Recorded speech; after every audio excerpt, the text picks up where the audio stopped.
Continuamos con la segunda parte de nuestra serie del libro de Deuteronomio, el quinto libro de Moisés, el último también.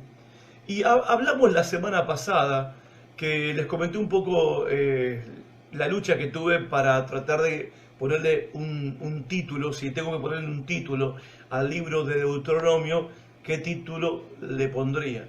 Y se acuerdan que les comenté que me decidí por el título que me parece más acorde al mensaje de este libro, y el título es el siguiente, ¿no? Deuteronomio es un llamado a la lealtad a Dios. Es un llamado a la lealtad. De hecho, Deuteronomio no es un libro común y corriente.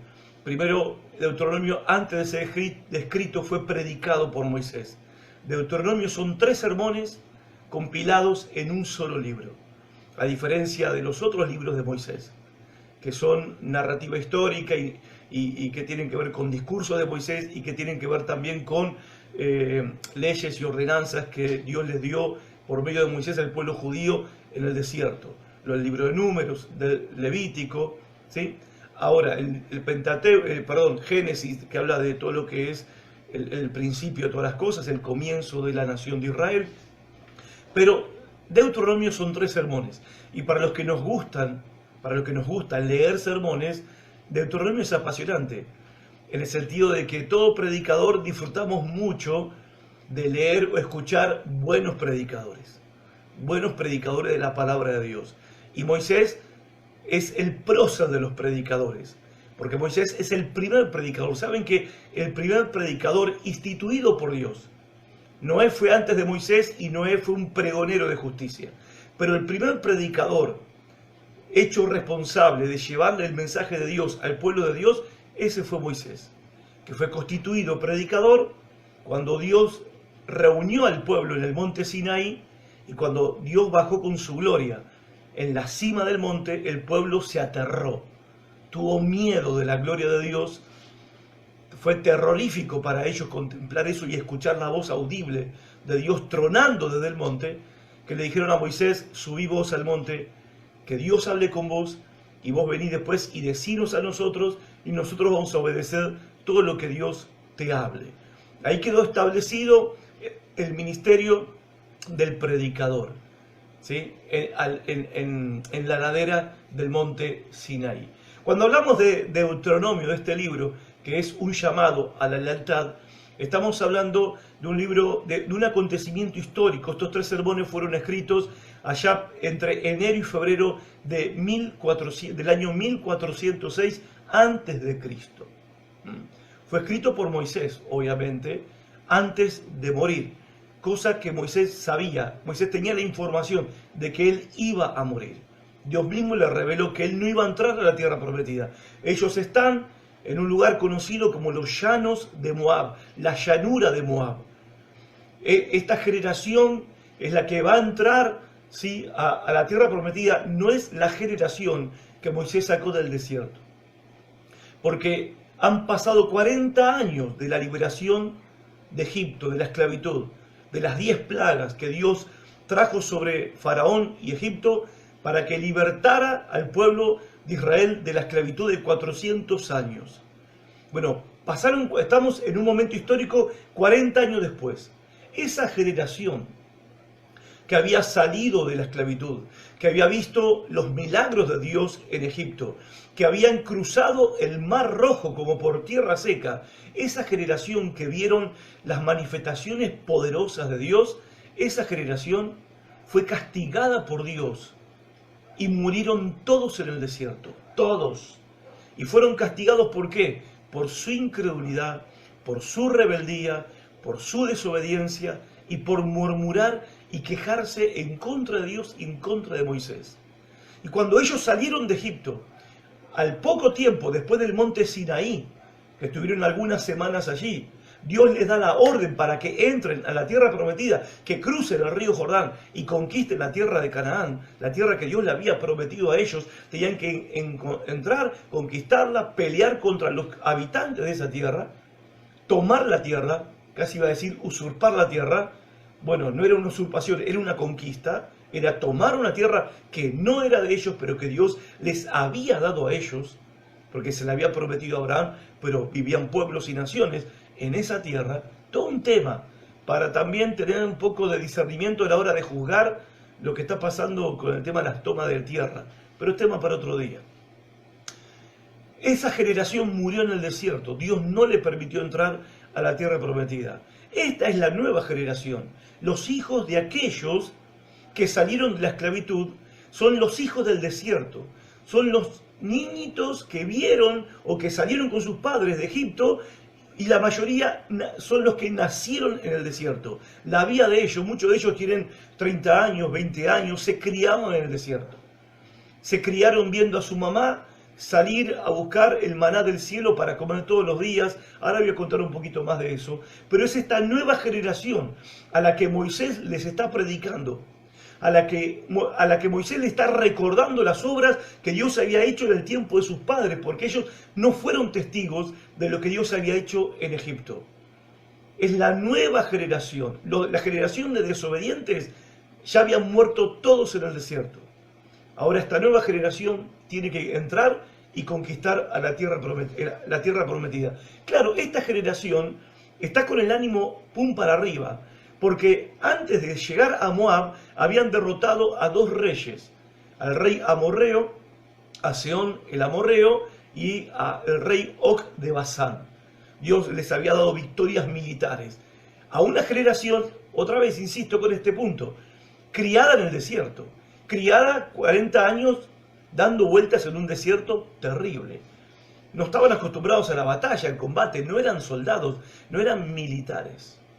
Ahora, ellos, Moisés les predica a ellos y les avisa, les advierte y les exhorta a ellos que cuando entran a la tierra prometida, ¿sí?, ellos van a tener que, a partir de ese momento que crucen el río Jordán, tienen que aprender a vivir por fe. Hasta acá ellos veían que el maná del cielo caía todos los días.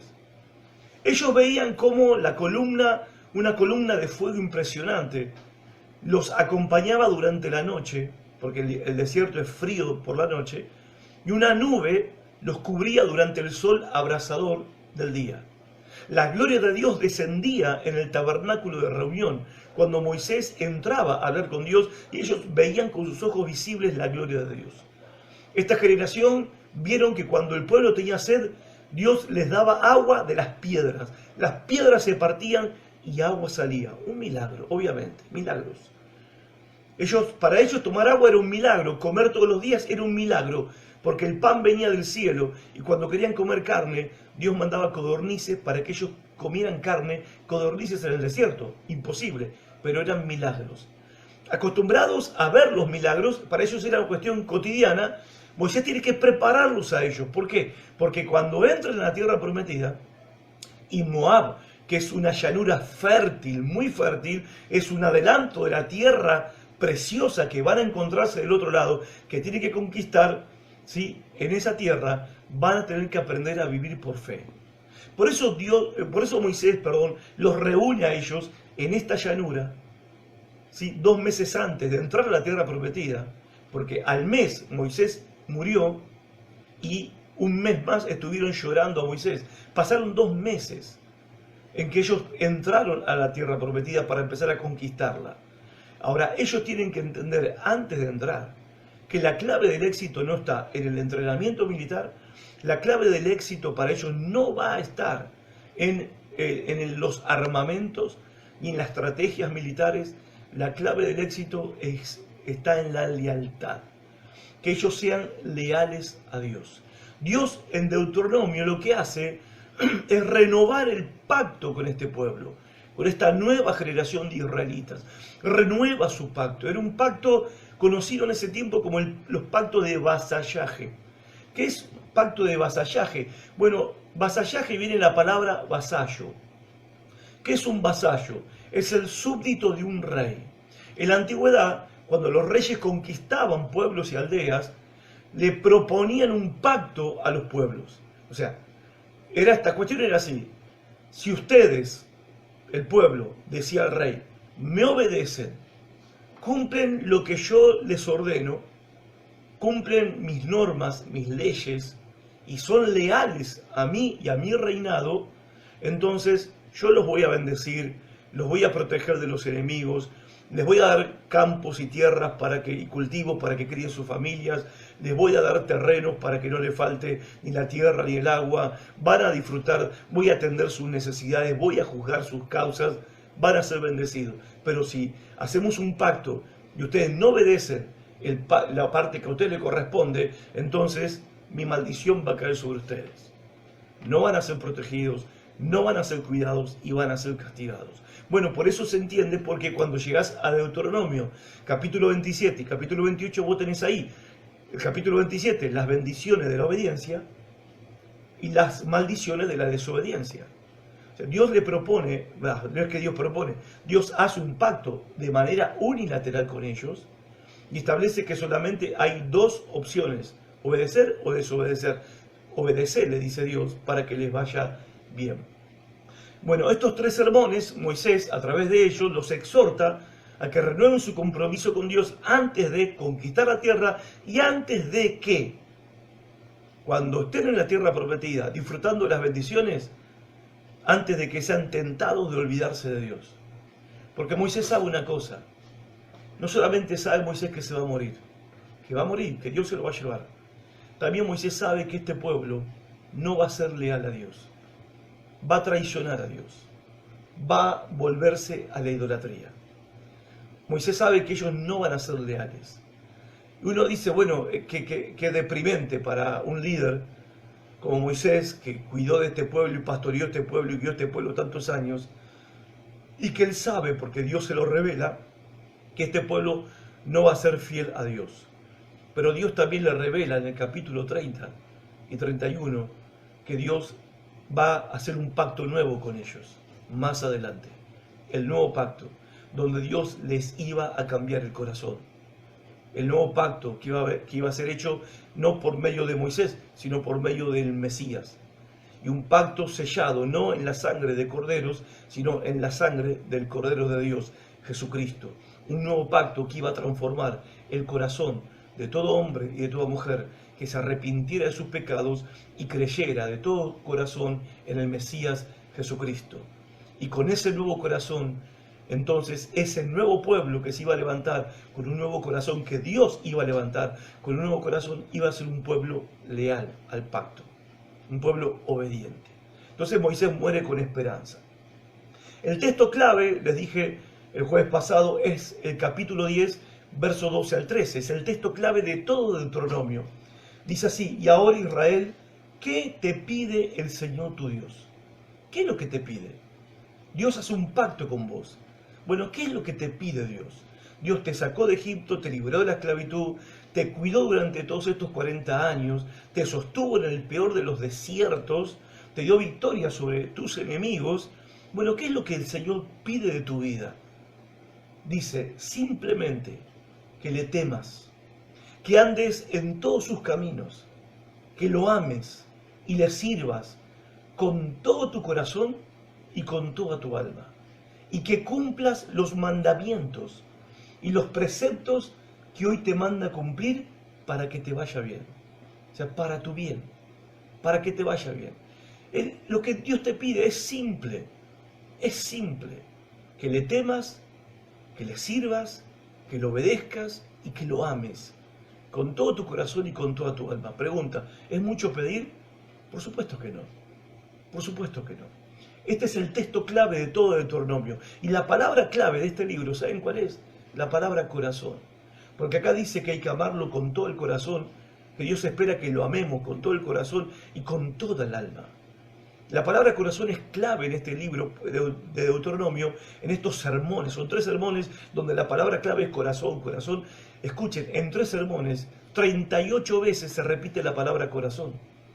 De 31 capítulos que tiene Deuteronomio, 38 veces se repite, repite Moisés en sus sermones la palabra corazón. ¿Por qué? Porque el corazón es la palabra clave de estos 3 sermones de Moisés. Porque es en el corazón donde se define todo en nuestras vidas. Es en el corazón donde se define si vamos a ser fieles a Dios o no. Si vamos a ser leales, mejor dicho, no fieles, leales. La fidelidad es otra cosa. Es parecida a la lealtad, pero es otra cosa. Dios espera que seamos leales. ¿Qué significa? Que tenemos un deber que cumplir para con Dios. Tenemos un deber para con Dios. Pero Dios espera que cumplamos con nuestro deber. Que cumplamos con nuestro deber cristiano. Que cumplamos con nuestra obligación de ser el pueblo de Dios, de ser hijos de Dios. Por ser hijos de Dios, tenemos un deber. Tenemos una responsabilidad, primero que todo, para con Dios. Y tenemos que ser leales a Dios en ese sentido. Leales a Dios en cumplir nuestro deber cristiano, cualquiera sean las circunstancias. Ahora, ¿dónde se define si vamos a ser leales o no? ¿En las circunstancias que nos rodean? No. Las circunstancias que nos rodean son la ocasión donde se revela si somos leales o no somos leales a Dios. Como les expliqué el jueves pasado, dando el ejemplo de Abraham, al que conocemos como el padre de la fe, pero al principio su fe era imperfecta, como la nuestra, ¿sí? La fe imperfecta. Y Abraham, cuando tuvo miedo de perder la vida, de que lo mataran en Egipto, para quedarse con la esposa de él, dice, me van a matar, mi esposa es hermosa, me van a matar. Él le dice a Sara, su esposa, decí que sos mi hermana, así no me matan y por causa tuya a mí me va bien. O sea, la expuso a la esposa. Uno diría, bueno, Moisés habrá pensado, Abraham habrá pensado, no creo que sea la voluntad de Dios que yo me muera. Entonces me tengo que cuidar, tengo que ser precavido, tengo que ser prudente, tengo que cuidarme para no morirme. Ahora, el tipo fue práctico, pero entregó a la esposa. O sea, en ese momento su fe llegó hasta ahí. O sea, su fe, en ese momento su lealtad a Dios fue cambiada, ¿sí? En ese momento de esa crisis. Bueno, justamente las crisis lo que hacen en nuestras vidas es revelar nuestro corazón, si nuestro corazón es leal a Dios o no es leal, si en medio de la situación vamos a cumplir con nuestro deber cristiano o no lo vamos a cumplir. Bueno, todo eso se define en el corazón. Y déjenme decirles esto. El destino de nuestras vidas, a ver, si lo puedo decir de otra manera, nuestro corazón decide nuestro destino. Capaz que suena como medio a pensamiento positivo. No, déjeme explicar, nada que ver. No es psicología cristiana, nada que ver. Piensen en esto es lo que estoy pensando, quiero que piensen conmigo. Nosotros decimos, no, Dios es el que define mi destino. Mi destino ya está determinado por Dios. Bueno, sí y no. Dios determinó dos caminos con dos destinos diferentes. Le dice al pueblo de Israel, este es el camino que lleva a la bendición y a la vida. Y este es el camino que lleva a la maldición y a la muerte. Si vas por el camino de la vida, de la obediencia, de la lealtad, tu camino va a ser de vida, de bendición, y tu final va a ser de vida eterna. Ahora, si en elegir la desobediencia, tu camino va a ser la maldición y al final la muerte eterna. Jesucristo lo dijo con otras palabras. Hay dos puertas. Hay una puerta que es angosta, que lleva al camino de la vida, que es un camino, una puerta estrecha, mejor dicho, que lleva a un camino que es angosto y el destino es la vida eterna. Y hay otra puerta que es ancha, ¿sí?, que lleva a un camino espacioso y su final es la condenación eterna. La mayoría va por la puerta ancha y el camino espacioso. La mayoría decide irse al infierno, irse a la condenación. Son pocos los que van por el camino de la vida, de la fe, de la obediencia a Dios, por el camino que lleva a la vida eterna. O sea, los caminos y los finales, el destino ya está planteado por Dios. No es que yo con mi corazón lo que hago, todos nosotros con nuestro corazón, ahí definimos qué camino vamos, qué camino vamos a encarar en nuestras vidas. Si yo persisto en ser desobediente, el final ya está previsto. El final ya está escrito. A ver, vos decís que sos creyente, vos decís que sos cristiano, pero en la práctica no sos leal a Dios. En la práctica no cumplís con tu deber cristiano. Porque acá no va si vos me decís que creés. Porque no es lo que vos me digas, sino es lo que vos hacés. Jesús dijo, por los frutos los conoceréis. Entonces, si vos no estás viviendo tu vida cristiana, cumpliendo con tu deber cristiano, en medio de las crisis que nos toca enfrentar en la vida, el final ya está escrito. No es que uno dice es creyente y porque dice que es creyente ya tiene asegurada la vida eterna. No, no es así. No, la obediencia de la fe lleva un camino y lleva un destino. Y la desobediencia lleva un camino y lleva un destino. ¿Dónde se define eso? En nuestro corazón. Por eso la palabra clave en Deuteronomio es corazón. Ahora yo quiero hablarles hoy de otra palabra que es clave en Deuteronomio, que es la palabra escogidos. Y el tema de hoy, escogidos. ¿Los creyentes somos escogidos de Dios? ¿Somos elegidos? Amén, pastor, claro, por supuesto, somos escogidos. Ahora pregunto, ¿todos somos escogidos? Bueno, si nosotros decimos que todos, elegir a todos, ¿es elegir? Bueno, hoy vamos a hablar de un tema que para muchos es controversial. Yo me voy a limitar a enseñarles lo que la Biblia dice. Y no de ahora, no del Nuevo Testamento, sino de esta revelación que el pueblo de Israel recibió en el Antiguo Testamento. En el año 1406, antes de Cristo, el pueblo de Israel estaba recibiendo una revelación. O sea, estaban recibiendo un conocimiento que ellos ignoraban, que ellos no sabían, una verdad que para ellos era totalmente novedosa y que fue revolucionaria para ellos. Marcó su destino, marcó sus actitudes en la vida, lo marcó para siempre, hasta el día de hoy. Deuteronomio 4:37, el tema, los escogidos. El Señor le dice Moisés a esta nueva generación de israelitas: el Señor amó a tus antepasados. Fíjese que no dice que amó a todos. Los israelitas no eran los únicos que existían en el mundo.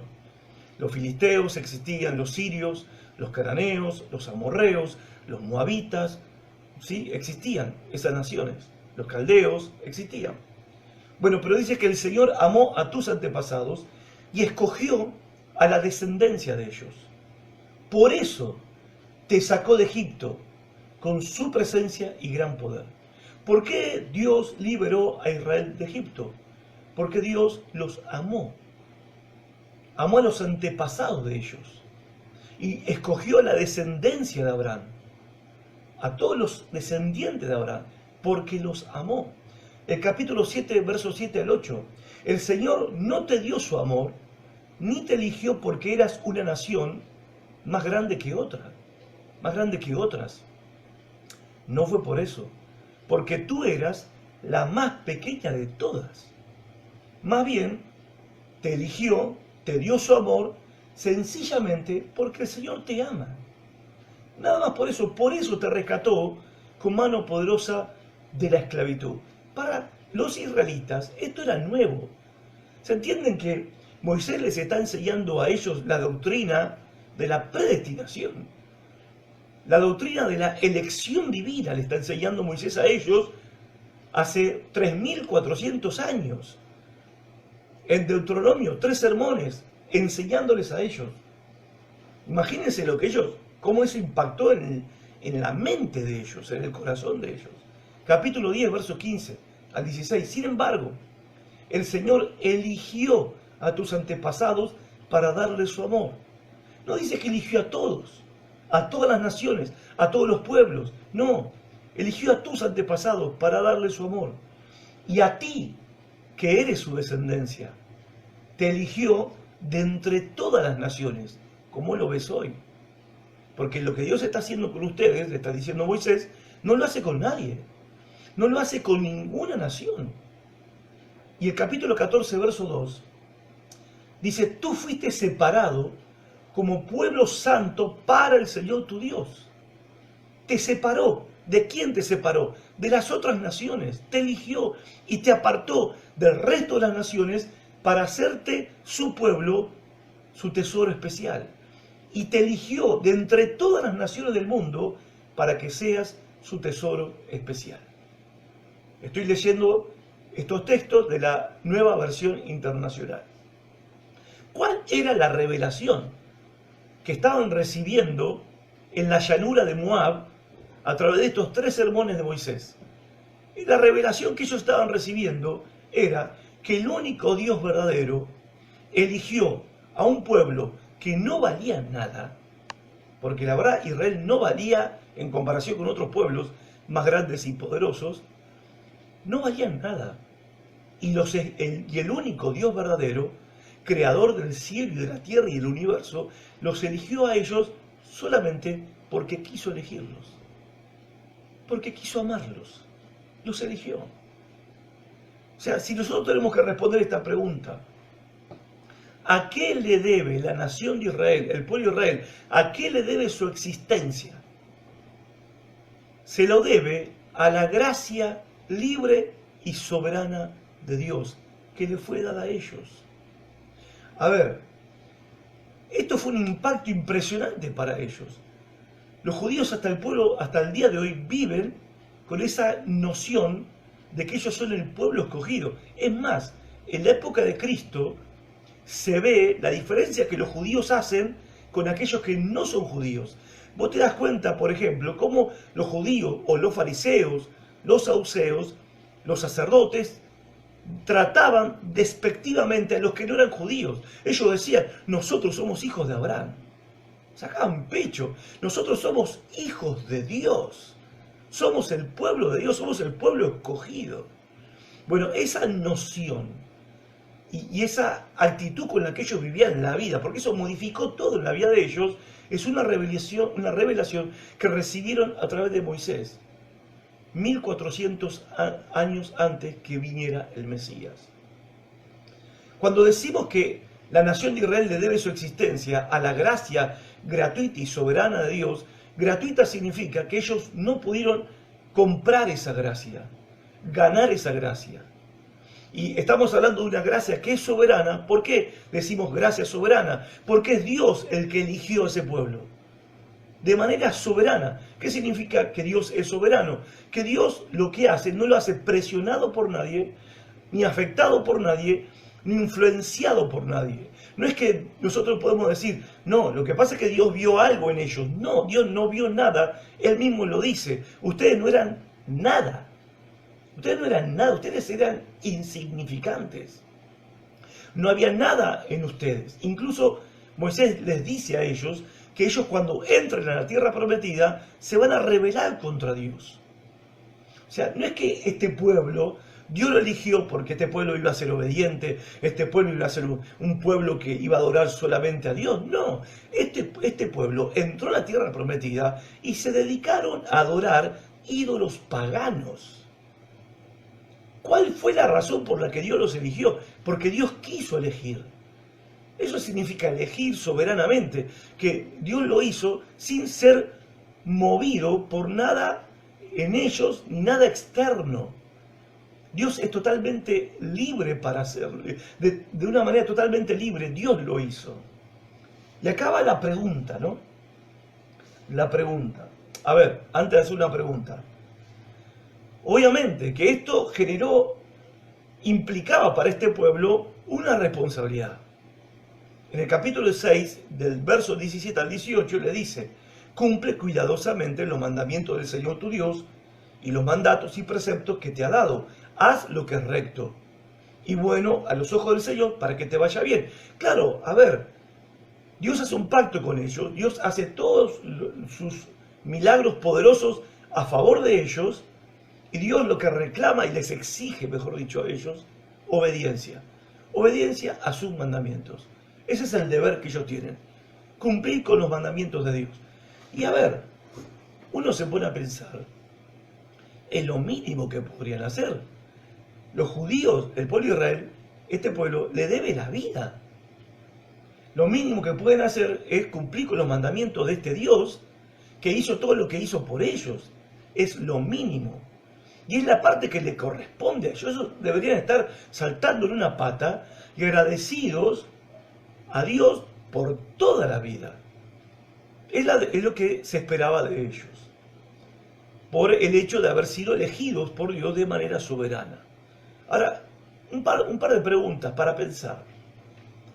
Primera pregunta. ¿Es libre Dios de dar su gracia y su misericordia a quien quiere? Te pregunto, ¿Dios es libre para hacer esto? ¿Dios es libre para mostrarle gracia al que Él quiere mostrarle gracia, sí o no? ¿Dios es libre para mostrarle misericordia al que quiere mostrar misericordia o Dios está obligado? Ahora déjame decirte, si el Dios de la Biblia está obligado a dar gracia y misericordia a alguien, entonces Dios no es Dios. Porque necesariamente para ser Dios, vos tenés que ser libre de todos y tenés que ser absolutamente soberano en tu autoridad y en tus decisiones. Un presidente no es libre para hacer lo que quiere, porque hay una constitución que regula su accionar. No puede hacer lo que quiere. Lo intentan, obviamente. Pero no pueden hacer lo que quieren. Ahora, Dios no es un presidente. Dios no está sujeto a los reclamos del pueblo. Dios no está sujeto a las presiones del pueblo y las presiones de Satanás, a las presiones de nadie. Porque si no, no sería Dios. Dios es rey. El rey de los reyes. Y un atributo de un rey es que es soberano. Si un rey no es soberano, si un rey no puede hacer lo que quiere, entonces no es un rey. Si Dios, con su gracia y con su misericordia, no puede hacer lo que quiere, entonces no es Dios. Entonces la pregunta, ¿el Dios de la Biblia es libre para dar gracia al que Él quiere y misericordia al que Él quiere? ¿Es libre de elegir? ¿Qué dice la Biblia? La Biblia dice que sí, que es libre de elegir. Es libre de elegir y vemos ejemplos. Dios eligió entre las naciones una nación, Israel. Bueno, la mayoría no tenemos problemas con eso, porque todos estamos acostumbrados a decir, a pensar de Israel que es el pueblo escogido, porque lo leemos del Antiguo Testamento. Dice el capítulo 26, versos 18 al 19, estamos en Deuteronomio. Y Jehová ha declarado hoy que tú eres pueblo suyo, de su exclusiva posesión, como te lo ha prometido, para que guarde todos sus mandamientos, a fin de exaltarte sobre todas las naciones que hizo, para loor y fama y gloria, y para que seas un pueblo santo a Jehová tu Dios, como Él ha dicho. Entonces, ¿qué vemos acá? Un ejemplo claro de que Dios, de entre todas las naciones, disculpen los argentinos, soy también argentino con ustedes, Dios no es argentino, como dijo, hace poco dijeron que era peronista. Bueno, no es ni peronista ni argentino. Dios escogió entre todas las naciones un pueblo, a Israel. Y los argentinos creyentes que tienen la esperanza de que Dios va a levantar esta nación, porque esta nación, bla, bla, bla, bla, bla. Y nosotros podemos, a ver, bueno, no es mi tema, no me voy a meter ahí. Pero nosotros no tenemos Argentina no tiene una relación de pacto con Dios. Israel es la única nación que tiene una relación de pacto con Dios. Pacto que ellos violaron y ahora están pagando hasta hoy las consecuencias y van a ser más graves las consecuencias todavía. Pero lo que vemos en la Biblia, que Dios entre todas las naciones eligió una, a Israel. Segunda cosa que vemos en la Biblia, que dentro de la nación de Israel, que estaba compuesta por 12 tribus, Dios de todas las tribus eligió una. Salmos 78, 67. Desechó la tienda de José y no escogió la tribu de Efraín, sino que escogió la tribu de Judá. Entre toda la nación de Israel, aún ahí escogió a una tribu, a Judá. Por medio de esa tribu iba a venir el Mesías. Por eso Jesús es el león de la tribu de Judá. Pero también vemos en la Biblia que Dios elige entre personas. Dios elige entre individuos. Romanos 9:13, como dicen las Escrituras, amé a Jacob, pero rechacé a Esaú. Recordarán que Jacob y Esaú eran hermanos mellizos. Y estando en el vientre de su madre Rebeca, dice la Biblia que no habían hecho ni lo bueno ni lo malo cuando Dios había elegido al menor por encima del mayor. a Jacob. ¿Por qué lo escogió a Jacob? Porque lo amó. Y a Saúl lo rechazó. ¿Por qué? Porque Dios es libre para elegir. No habían nacido, no es porque habían hecho algo bueno o malo. Y no podemos decir porque Dios sabía que Jacob iba a ser bueno. Jacob fue buena mandarina. Jacob fue un astuto engañador. Fue un chanta, o sea, no casi argentino.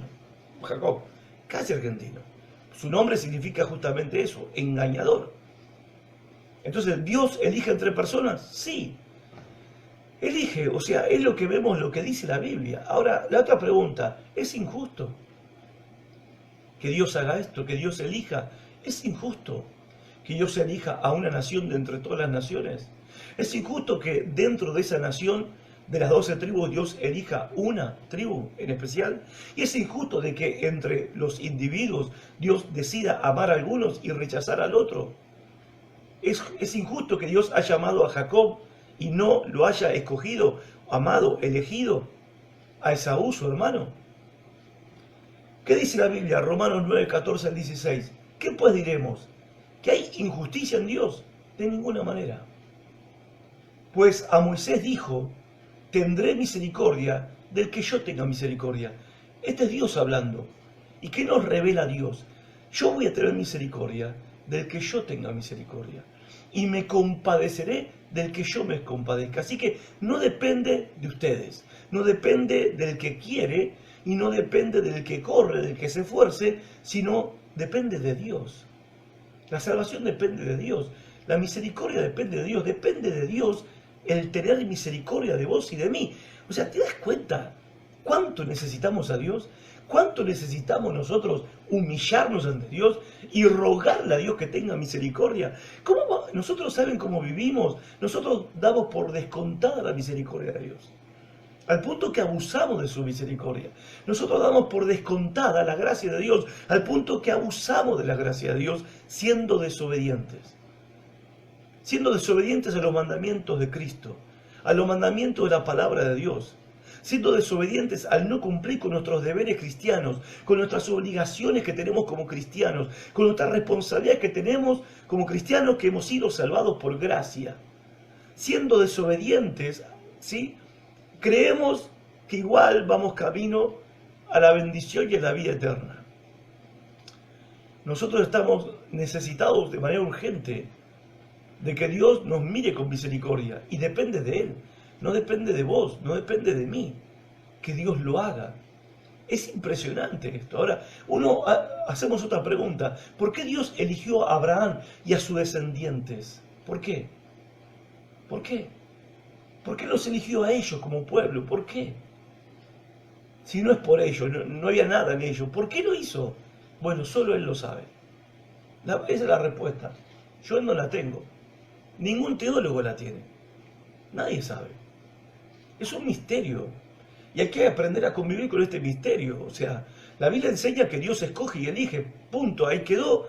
Y no nos da el motivo por qué lo hace, por qué lo hizo y por qué lo sigue haciendo. No te da el motivo la Biblia, no te explica por qué. Obvio que nos encantaría saber por qué. Se ve que nuestra mente no está preparada para entenderlo, para comprenderlo.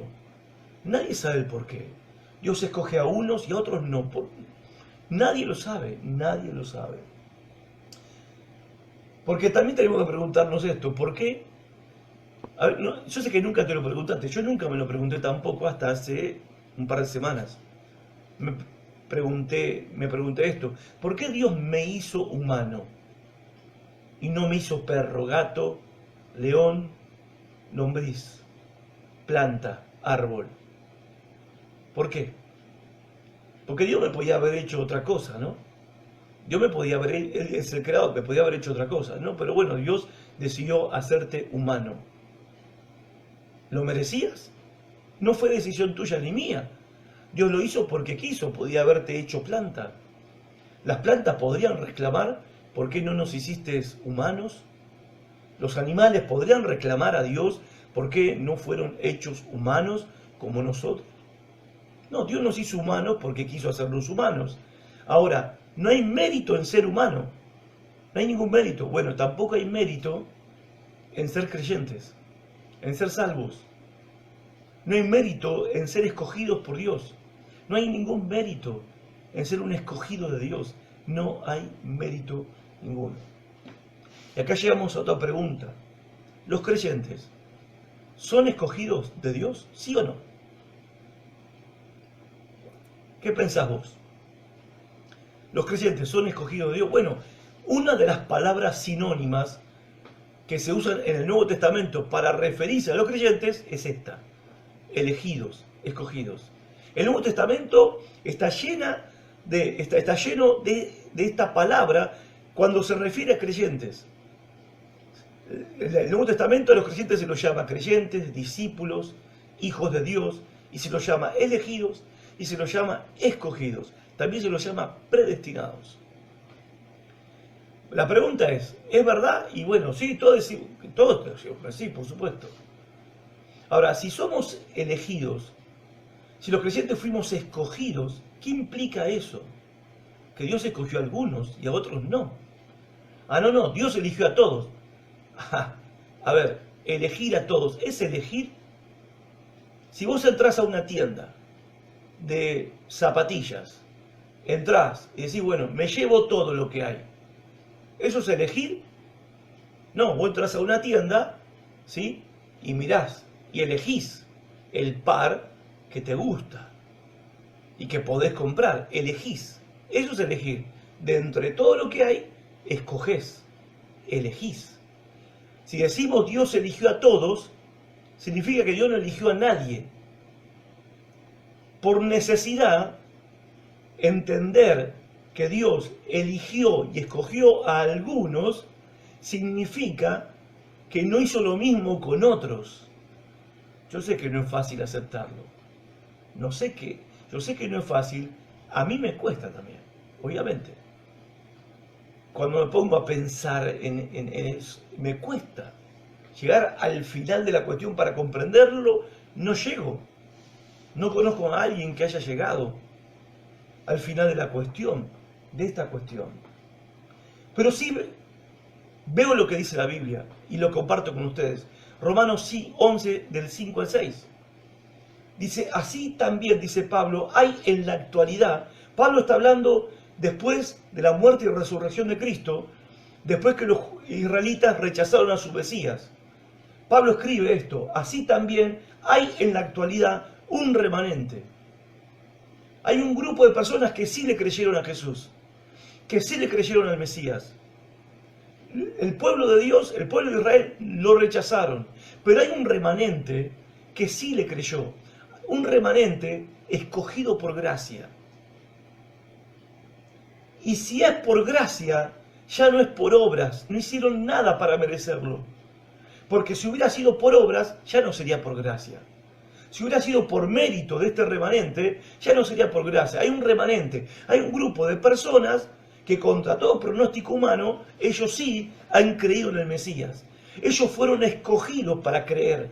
Fueron escogidos por gracia. ¿Quiénes son ese remanente? Capítulo 11, Romanos, verso 7. ¿Qué concluiremos? Pues que Israel no consiguió lo que tanto deseaba. Ellos deseaban ser salvos por un Mesías. Cuando el Mesías vino, no les gustó y lo crucificaron. No consiguieron la salvación. Pero sí lo consiguieron otros. ¿Cómo se llaman esos otros? Los elegidos. Pero sí lo consiguieron los elegidos. El plan de Dios no dependía de Israel. Israel fracasó al momento de creer en su Mesías. Pero el plan de Dios no fracasó, porque en el plan de Dios, Dios le había dicho a Abraham, allá en Génesis capítulo 15, que le iba a dar una descendencia que iba a ser más numerosa que las estrellas del cielo y que la arena que está a la orilla del mar. Una descendencia que después Pablo explica que no eran justamente los descendientes de la carne y sangre, sino que los verdaderos descendientes de Abraham son los que tienen la misma fe de Abraham. Entonces, en el plan de Dios siempre estuvo esto, desde antes de la fundación del mundo, desde antes de llamarlo a Abraham, escogerlo y llamarlo a Abraham, crear un pueblo para sí mismo, que sea un pueblo reunido por medio de la fe. Él escogió salvar a los creyentes, salvar a los pecadores, por creer el Evangelio, por creer la palabra de Dios. Entonces, todos los que creyeren como Abraham creyó, ¿sí? Son aquellos escogidos para esta salvación. Entonces Él va a reunir a su pueblo, que Él ya escogió. Un pueblo que escogió antes de la fundación del mundo. Romanos 8, 29 al 30. Porque a los que antes conoció, a los que antes de la fundación del mundo los conoció, nos conoció, sabía quiénes éramos antes que el mundo existiera. A esos que conoció, no significa que conoció en el sentido que sabe nuestros nombres, que nos conoció de manera íntima, diferente al resto. A esos los predestinó, para que fuesen hechos conforme a la imagen de su Hijo, para que Él sea el primogénito entre muchos hermanos. Y a los que predestinó, no a todos, a esto también lo llamó. ¿A quién llamó Dios? ¿A quién llama Dios a su salvación? A los que predestinó. A eso los llamó. Y a los que llamó, los justificó, los perdonó todos los pecados. Y a los que les perdonó todos los pecados, los glorificó. Ya le determinó un destino de gloria. Y Hechos 13:48, miren lo que dice Lucas. Al oír esto los gentiles, la predicación de Pablo, se alegraron y celebraron la palabra del Señor. Y creyeron ese día el mensaje que predicó Pablo, el evangelio de Pablo. Creyeron. ¿Quiénes creyeron? Todos los que estaban destinados a la vida eterna. Pablo predicaba, había un auditorio de gente. De todos los que estaban escuchando a Pablo, ¿quiénes fueron los que creyeron? Los que ya estaban destinados para creer ese día. Los que estaban destinados para entrar a la vida eterna ese día. Esos creyeron. Los que estaban destinados para creer. Gente, los creyentes no somos escogidos por Dios porque creímos. Nosotros llegamos a creer en Dios porque fuimos escogidos para creer. ¿Se entiende? Fuimos escogidos para la fe. Fuimos escogidos para esta salvación. Miren lo que dice Jesús a los judíos en Juan capítulo 10, versos 26 al 28. Pero ustedes, dice a los judíos, no me creen porque no son de mis ovejas. Por eso ustedes no creen, porque no son de mis ovejas. Mis ovejas escuchan mi voz. Yo las conozco y ellas me siguen. Y les doy vida eterna y nunca se perderán. Nunca se irán al infierno. Jesús no le está diciendo a los judíos, ustedes no son de mis ovejas, ¿por qué no creen? Si ustedes creyeran, serían mis ovejas. No, Jesús le dice, ustedes no creen porque ustedes no son míos. Ustedes no me pertenecen. Ustedes no son de mis ovejas. Ahora, los que son mis ovejas, estos que están creyendo, creen porque son mis ovejas. Después dice, y hay otro rebaño que tengo que ir a buscar. Hablando de los que no somos judíos, los gentiles, ellos también van a creer.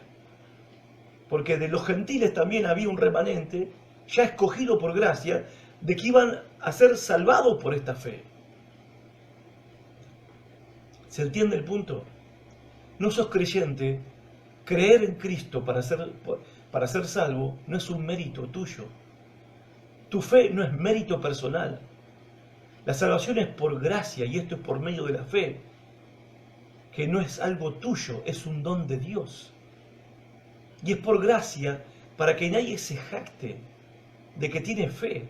¿Se entiende que ser creyente no es ningún mérito? ¿Se entiende que ser cristiano de verdad, nacido de nuevo, no es ningún mérito? Porque fuimos escogidos por Dios para esto y de antemano lo hizo Dios. Si camino en obediencia a la palabra de Dios y soy salvo y tengo vida eterna, no es un mérito, es un privilegio, es un gozo, una alegría y una responsabilidad, pero no es un mérito. Nada, la Biblia es clara con respecto a esto. La Biblia habla de los creyentes como escogidos. Elegir a todos no es elegir. Escoger a todos no es escoger. Primera Tesalonicenses, capítulo 1, versos 4 al 5.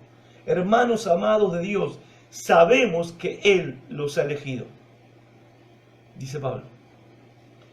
Segunda Tesalonicenses 2:13. Nosotros, en cambio, siempre debemos dar gracias a Dios por ustedes, hermanos, amados por el Señor, porque desde el principio Dios los escogió. Segunda Timoteo 1:9. Pues Dios nos salvó y nos llamó a una vida santa, no por nuestras propias obras, sino por su propia determinación y gracia. Nos concedió este favor en Cristo Jesús antes del comienzo del tiempo, lo hizo Dios. Lo decidió antes que todo existiera. Y Efesios capítulo 1, verso 4 al 6, o sea, la Biblia es clara. Después que nosotros tengamos conflicto con esto, se entiende, es perfectamente entendible. De hecho, esto hay que aceptarlo como aceptamos todo en la Biblia, por fe. Pero Efesios capítulo 1, verso 4 al 6, no hay manera de entenderlo de otra manera. Dios nos escogió en Él antes de la creación del mundo, para que seamos santos y sin mancha delante de Él. En amor nos predestinó para ser adoptados como hijos suyos por medio de Jesucristo, según el buen propósito de su voluntad, para alabanza de su gloriosa gracia que nos concedió en su amado Hijo Jesucristo. Preguntas: ¿quién nos escogió? ¿Quién nos predestinó? Dios. Otra pregunta: ¿cuándo lo hizo? Antes de la creación del mundo. Otra pregunta: ¿para qué lo hizo? Para que fuésemos apartados del pecado. No porque Dios sabía que íbamos a ser apartados del pecado. No, dicen algunos, Dios nos escogió porque Dios sabía que nosotros íbamos a creer y nos íbamos a apartar del pecado. No, nos escogió para que fuésemos santos, para que nos apartemos del pecado. No porque Él sabía que lo íbamos a hacer, sino para que lo pudiéramos hacer. ¿Y por qué lo hizo? ¿Por qué nos escogió? ¿Por qué nos predestinó? Porque quiso. Por el puro afecto de su voluntad. Voluntad, con D.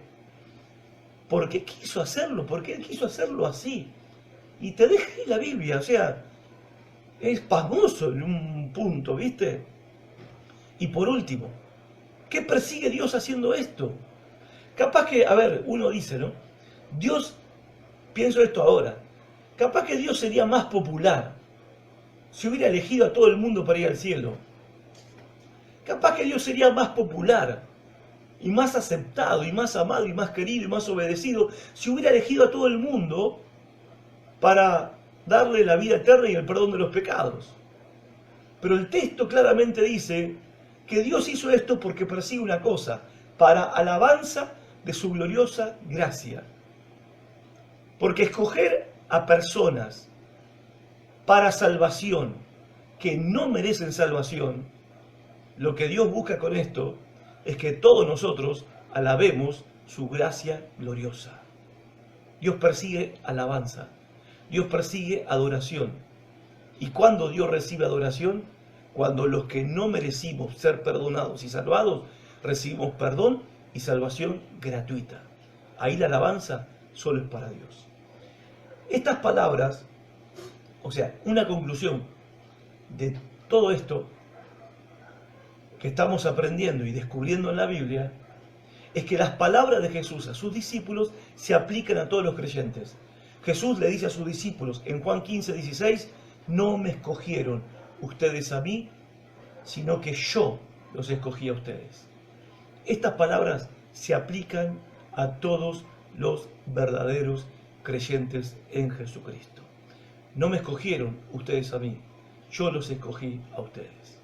Para terminar, ¿en qué me cambia creer esto? Algunos piensan que este tema es hablar de cosas profundas de la teología. Bueno, no niego que obviamente tiene cierta profundidad, al punto que llegas a una instancia donde no podés ir más, porque no entendés el por qué Dios lo hizo de esta manera. Ahora bien, esta revelación de que Dios escoge y Dios eligió una nación, de esa nación eligió a una tribu, la de Judá, y de los individuos elige: a Jacob lo amé, a Esaú lo aborrecí, lo rechacé. Evidentemente aprendimos hasta aquí que Dios elige, que Dios escoge, que Dios predestina. Esto que nosotros podemos decir, no, esto es un tema que no hay que hablar, no hay que tocarlo porque la gente lo puede malinterpretar. Bueno, Dios se lo habló a Moisés para que se lo predique al pueblo en Deuteronomio, hace 3.400 años. Ese pueblo que se crió en el desierto, no eran académicos, universitarios, no eran teólogos, no tienen educación primaria. A ese pueblo se le reveló esta verdad gloriosa, por cierto, gloriosa. O sea, es una verdad. Y el Nuevo Testamento habla de ella con una claridad, de la doctrina de la elección, habla con una claridad, de la realidad de que Dios eligió y escogió, y lo hace todavía, elige y escoge para salvación, lo habla con una claridad, no lo esconde, ¿se entiende? ¿Por qué lo voy a esconder? Si soy predicador y maestro de la palabra, ¿por qué? Con humildad lo digo, no me jacto de eso. ¿Por qué tengo que esconder esta realidad? Bueno, pero algunos llegan a un punto y dicen, bueno, ¿en qué me cambia creer eso a mí? Te cambia todo, o sea, cambia todo en tu vida. Por lo menos cinco cosas cambian en tu vida. Cambia todo en realidad. Mi vida cristiana tiene sentido por esta verdad, o sea, primero, en el consuelo te cambia.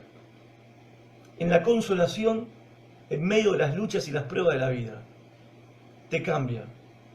Porque ¿saben qué dice Romanos 8:28? Lo saben, ¿no? Dios dispone, a los que aman a Dios, dice la versión Reina Valera, a los que aman a Dios todas las cosas ayudan para bien. Esto es a aquellos que conforme a su propósito fueron llamados. La otra versión dice, Dios dispone todas las cosas para el bien de quienes lo aman, los que han sido llamados de acuerdo con su propósito. ¿Qué está diciendo acá? ¿Qué está diciendo acá? ¿Por qué esta verdad de la elección de Dios, de que soy un elegido de Dios, me trae consuelo en la hora de la prueba, de las luchas y la dificultad de la vida? Porque Dios promete que a los que son elegidos por Dios, no a todos, las circunstancias de la vida, aún las peores, son para Él hace que sean para nuestro beneficio. Escuchen, el mundo dice, no hay mal, se consuela con estas palabras, no hay mal que por bien no venga. Bueno, nosotros no somos partidarios de esa filosofía. Nuestra filosofía cristiana, ¿cuál es? Que para los escogidos de Dios, todas las cosas que le ocurren para la vida, en la vida, Dios las transforma para su beneficio, para nuestro beneficio. Esto no es para todos. Esto no ocurre con la vida de todos los seres humanos. Ustedes dicen, a ver, se decía cuando empezó la pandemia, cuando termine la pandemia vamos a ser diferentes, vamos a salir diferentes, el mundo va a cambiar, el mundo va a ser diferente, todo esto va a servir para el bien. No es así. El hombre sigue siendo hombre y va a seguir siendo hombre. Y el mundo es así y va de mal en peor, dice mi Biblia y la tuya. Para las únicas personas del planeta que esta circunstancia adversa va a servir para beneficio es para los creyentes. Porque Dios dispone que todas las cosas sean para beneficio de aquellos a quienes Él ha escogido. Segunda cosa en la que te cambia creer esta realidad de la elección de Dios es en la humildad. Porque no tenés nada que jactarte. Nada. Gálatas 6:14 dice Pablo, en cuanto a mí, jamás se me ocurra jactarme de otra cosa, sino de la cruz de nuestro Señor Jesucristo. Pablo dice, yo no tengo ningún motivo de jactarme de nada. Cero orgullo. ¿De qué me voy a sentir orgulloso? ¿De mi fe? No es mía, Dios me la dio. De que yo me arrepentí de mis pecados, dejé el mundo. El arrepentimiento es porque el Espíritu Santo me convenció del pecado. ¿Me voy a jactar de que predico? ¡Ay de mí si no predico! Estoy obligado a predicar. ¿Qué me voy a jactar? ¿De que sirvo a Dios? Es lo mínimo que puedo hacer. Y cuando termine de servirlo a Dios, soy un siervo inútil, porque hice solamente lo que se me pidió que haga. No hay jactancia. Uno, cuando sabe que ha sido elegido por Dios, uno se libera de la vanagloria en la vida cristiana, de la jactancia en la vida cristiana. En tercer lugar, ¿en qué te cambia creer la doctrina de la elección? Te cambia en la seguridad de tu vida cristiana, en la seguridad de tu salvación. Jesús dijo en Juan 10:29 que los escogidos, ¿sí?, son las ovejas que el Padre le dio a Cristo. Mi Padre que me las dio es mayor que todos y nadie las puede arrebatar de la mano de mi Padre. Me puede pasar cualquier cosa en la vida. A un creyente le puede pasar cualquier cosa en la vida. Te pueden atacar las peores personas en la vida. Nada ni nadie. No hay persona, no hay pandemia, no hay situación, no hay miseria económica, no hay enfermedad, no hay Satanás, no hay diablo que te puede quitar de la mano de Dios. Porque sos un escogido de Dios. Y Dios te guarda en el hueco de su mano. Y de ahí no te saca nadie. ¿Y eso qué te da? Seguridad en tu caminar cristiano. Seguridad en la vida y seguridad en la muerte. Y por último, ¿en qué te cambia creer esta realidad de la elección de Dios, de que somos elegidos los creyentes, elegidos por Dios para esta salvación? Te cambia en tu responsabilidad. En tu responsabilidad. Porque ahora vos sos responsable ante Dios. Dice 1 Pedro 2:9, mas vosotros sois linaje escogido. No sé cómo interpretás eso, o sea, de otra manera. Sois linaje escogido, real sacerdocio, nación santa, pueblo adquirido por Dios. No todos fueron comprados por Dios. No todos fueron comprados por la sangre de Cristo en la cruz. Ustedes son el pueblo comprado por Cristo por su sangre. ¿Para qué? Para que anunciéis las virtudes de aquel que te llamó de las tinieblas, donde estábamos, a su luz admirable. ¿Cuál es tu responsabilidad? Como elegido de Dios, como escogido por Dios, tenés la responsabilidad de anunciarle al mundo la belleza, virtudes y cualidades del Salvador que te escogió, del Salvador que te llamó, del Salvador que te perdonó. No podés callarte esta verdad, no podés callarte este privilegio, no podés callarte esta buena noticia, porque todavía entre los que nos rodean a nuestro alrededor hay muchos que tienen que venir para ser parte del pueblo de Dios. ¿Y cómo van a venir? A través de nuestro testimonio, a través de nuestra predicación. Dios te escogió para sacarte de las tinieblas y ponerte en el reino de la luz de Cristo, en el reino de la verdad, de la libertad. Y Él te encomendó una responsabilidad, que le hables a todos, que anuncies a todos. Si no lo hacemos, estamos pecando contra el Señor. No estamos cumpliendo con nuestro deber. No estamos siendo leales con el Dios que nos salvó, que nos escogió y nos llamó para esta salvación tan grande. No tenemos, y aparte es lo mínimo que podemos hacer, hablarles a otros de lo que Dios hizo con nuestras vidas. Y no es muy complicado contarle a otros lo que tu vida era antes de Cristo y lo que tu vida es ahora, que estás juntamente caminando con Cristo. Hacelo, contalo, no te calles. Tu Salvador es demasiado precioso, demasiado bello, demasiado poderoso y demasiado glorioso y lleno de gracia como para que vos no se lo presentes a otros que están hoy en tinieblas como vos estabas hace un tiempo atrás. Hacelo. Dios te bendiga. Gracias por estar ahí. Por favor, comparte este mensaje para que la palabra corra y sea glorificada. Chao. Dios los bendiga.